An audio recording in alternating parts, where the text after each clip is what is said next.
கதிரவன் news சொந்தங்கள் அனைவருக்கும் வணக்கம். இலங்கையின் காலை நேர தலைப்பு செய்திகள். அரசு நிறுவனங்களுக்கு ஏலத்தில் விடுமாறு அறிவிக்கப்பட்ட போதிலும் சுகாதார அமைச்சகத்துக்கு சொந்தமான 6 சொகுசு வாகனங்கள் மறைத்து வைக்கப்பட்டுள்ளதாக தெரிவிக்கப்படுகிறது. அரசு நிறுவனங்களுக்கு சொந்தமான அதிக திறன் கொண்ட சொகுசு வாகனங்களை ஏலம் விடப்பட்டு மார்ச் 1ஆம் தேதிக்கு முன்னர் வருவாய் அறிக்கைகளை சமர்ப்பிக்குமாறு நிதியமைச்சின் செயலாளர் முன்னதாக அமைச்சக செயலாளர்கள் உட்பட அனைத்து அரசு துறை தலைவர்களுக்கும் அறிவித்திருந்தார். ஏலத்தில் விடப்படும் வாகனங்களை எந்தவொரு அரசு நிறுவனமும் வாங்கவில்லை என்று நிதியமைச்சின் செயலாளர் சுற்றறிக்கையொன்றை வெளியிட்டுள்ளார். சுற்றறிக்கை மூலம் அறிவிக்கப்பட்ட போதிலும் சுகாதார அமைச்சின் 6 அதிகாரிகள் கேள்விக்குரிய 6 வாகனங்களை ஏலத்துக்கு சமர்ப்பிக்கவில்லை என்று கூறப்படுகிறது. இது தொடர்பில் சுகாதார அமைச்சர் நலிந்த ஜெயதிசவுக்கு அறிவிக்கப்பட்டுள்ளது. அந்த வாகனங்களை ஏலம் விடுவதற்கான முதற்கட்ட பணிகளை கையாள ஒரு குழுவும் நியமிக்கப்பட்டுள்ளமை குறிப்பிடத்தக்கது. கொழும்பு மாவட்ட முல்லேரியா போலீஸ் பிரிவுக்கு உட்பட்ட அம்பத்தல வீதியில் அமைந்துள்ள கழனிகங்கையில் மிதந்த நிலையில் ஆணொருவர் சடலமாக மீட்கப்பட்டுள்ளார். குறித்த சடலம் நேற்று முன்தினம் வெள்ளிக்கிழமை மீட்கப்பட்டுள்ளது. சடலம் தொடர்பில் இதுவரை எவ்வித தகவல்களும் கிடைக்கவில்லை என்று முல்லேரியா போலீசார் தெரிவித்துள்ளனர். அத்துடன் சடலமானது அடையாளம் காண முடியாத அளவுக்கு சிதைவடைந்துள்ளது என்றும் போலீசார் குறிப்பிட்டுள்ளனர். இந்நிலையில் இது தொடர்பில் முல்லேரியா போலீசார் விசாரணைகளை மேற்கொண்டு வருகின்றனர். யாழ்ப்பாணம் தென்மராட்சியைச் சேர்ந்த இளைஞர் ஒருவன் ஊசி மூலமாக உடலில் போதைப் பொருளை ஏற்றிய நிலையில் மயக்கமடைந்து சாவகச்சேரி ஆதார வைத்தியசாலையில் அனுமதிக்கப்பட்டுள்ளார். சம்பவத்தன்று இளைஞன் ஊசி மூலம் உடலில் போதைப் பொருளை ஏற்றியுள்ள நிலையில் திடீரென மயக்கமடைந்துள்ளார். பின்னர் இந்த இளைஞன் சாவகச்சேரி ஆதார வைத்தியசாலையின் அவசர சிகிச்சை பிரிவில் அனுமதிக்கப்பட்டுள்ளார். அதேவேளை குறித்த இளைஞர் நீண்ட காலமாக ஊசி மூலம் உடலில் போதைப் பொருளை ஏற்றி வந்துள்ளதாகவும் போலீஸ் விசாரணையில் தெரியவந்துள்ளது. பொலனறுவையில் சம்பவித்த வீதி விபத்தில் ஒரே குடும்பத்தைச் சேர்ந்த 3 பேர் காயமடைந்துள்ள நிலையில் வைத்தியசாலையில் அனுமதிக்கப்பட்டுள்ளனர். அரளகங்கில தெகியத்த கண்டிய வீதியில் அலுதோயா பகுதியில் மோட்டார் சைக்கிள் மீது மரம் ஒன்று முறிந்து விழுந்துள்ளதில் 3 காயமடைந்துள்ளனர். காயமடைந்த ஒரே குடும்பத்தைச் சேர்ந்த தந்தை, தாய் மற்றும் மகன் பொலனறுவை பொது மருத்துவமனையில் அனுமதிக்கப்பட்டுள்ளனர். காயமடைந்தவர்களின் நிலைமை மோசமாக இல்லை என்றும் மருத்துவமனை தகவல்கள் தெரிவிக்கின்றன. அந்த பகுதியில் பெய்த பலத்த காற்று மற்றும் கனமழையினால் மோட்டார் சைக்கிள் மீது மரம் முறிந்து விழுந்துள்ளது. இதேவேளை நேற்று இரவும் நாட்டின் பல பகுதிகளில் மழை பெய்துள்ளது. மேலும் நாடு முழுவதும் தென்மேற்கு பருவநிலை நிலை பெற்றுக் கொண்டிருக்கின்றது. அதற்கு அமைய எதிர்வரும் வாரத்தில் மழை மற்றும் காற்று நிலைமைகளில் அதிகரிப்பு எதிர்பார்க்கப்படுவதாக திணைக்களம் மேலும் தெரிவித்துள்ளது.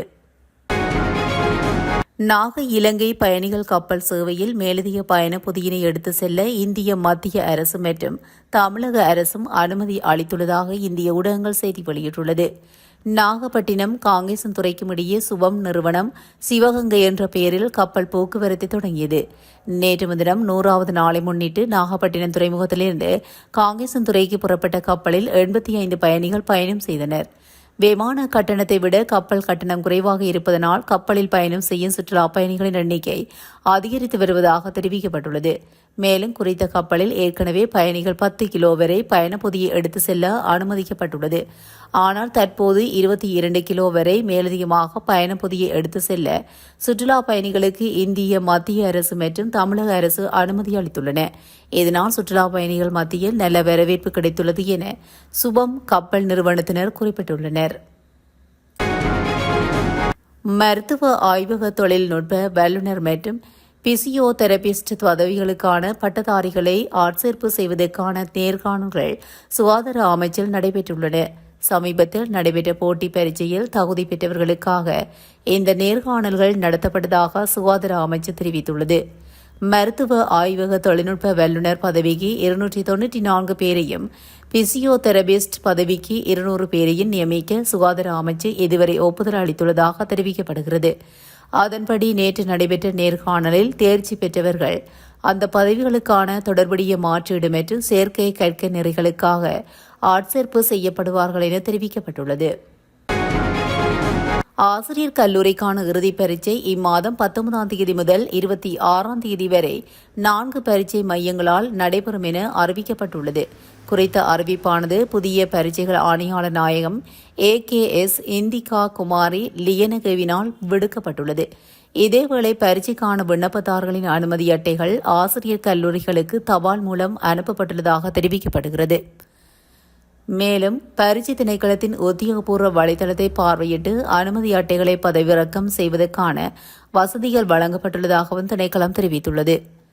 இந்த பரீட்சை தொடர்பான தகவல்களை பரீட்சைகள் திணைக்களத்தின் பாடசாலை பரீட்சைகள் அமைப்பும் மற்றும் பொறுப்பேற்று சபை கிளையிலிருந்து 0112784208 அல்லது 011247845337 என்ற தொலைபேசி எண்களிலோ அல்லது 1911 என்ற ஹொட்லைனிலோ பெறலாம் என தெரிவிக்கப்பட்டுள்ளது.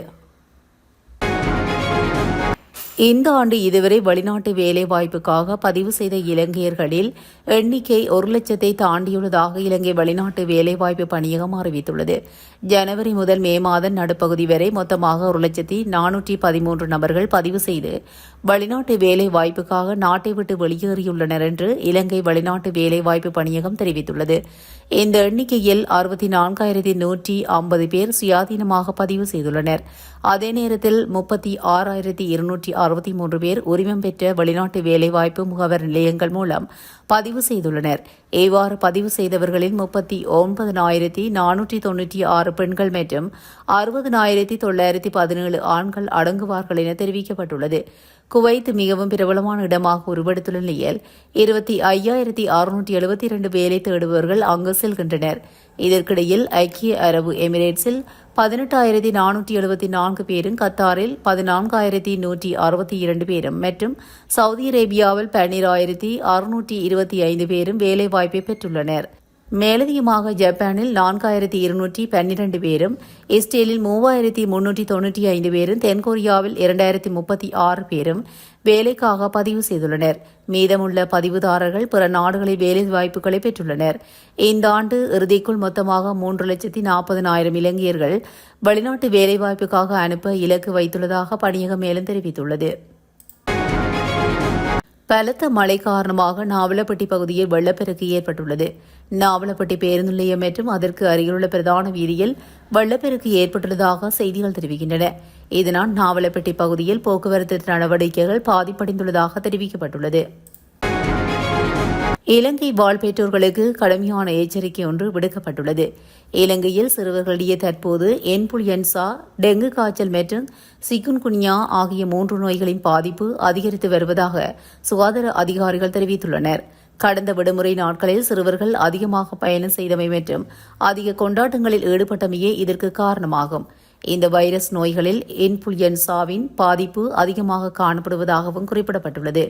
மழையுடனான காலநிலை மற்றும் நுளம்புகளின் அதிகரிப்பு காரணமாக பல தொற்று நோய்கள் மற்றும் வயிற்றுப்போக்கு நோய்களின் அதிகரிப்பு ஏற்பட்டுள்ளதாக தெரிவிக்கப்படுகிறது. சிக்குன்குன்யாவின் அறிகுறிகளில் காய்ச்சல், கடுமையான மூட்டு வலி, உடல் வலிகள் மற்றும் சில சந்தர்ப்பங்களில் மூக்கில் ஏற்படும் கருப்பு நிற அடையாளம், கைகள் மற்றும் கால்களில் கருப்பு புள்ளிகள் ஆகியவை அடங்குகின்றன. சிக்குன்குன்யா என்பது டெங்குவை உண்டாக்கும் 2 வகையான நுளம்புகளால் பரவும் நோயாகும். மேலும் டெங்கு காய்ச்சலும் அதிகரித்து வருவதனால் சுகாதாரத்துறை விழிப்புணர்வு நடவடிக்கைகளை மேற்கொண்டு வருகிறது. மேலும் இருமல் மற்றும் சளி போன்ற அறிகுறிகளுடன் காய்ச்சலும் சில நேரங்களில் காய்ச்சலாக இருக்கலாம். எனவே அத்தகைய சிறுவர்களை மாணவர்கள் கூடும் பிற இடங்களுக்கும் அனுப்புவதற்கு முன்பு அவர்களை குணப்படுத்த நடவடிக்கை எடுக்கவும் அறிவுறுத்தப்பட்டுள்ளமை குறிப்பிடத்தக்கது. இத்துடன் இலங்கையின் காலை நேர தலைப்பு செய்திகள் நிறைவடைகின்றன. தொடர்ந்தும் செய்திகளோடு இணைந்திருக்க கதிரவன் நியூஸுடன் இணைந்திருங்கள். நன்றி, வணக்கம்.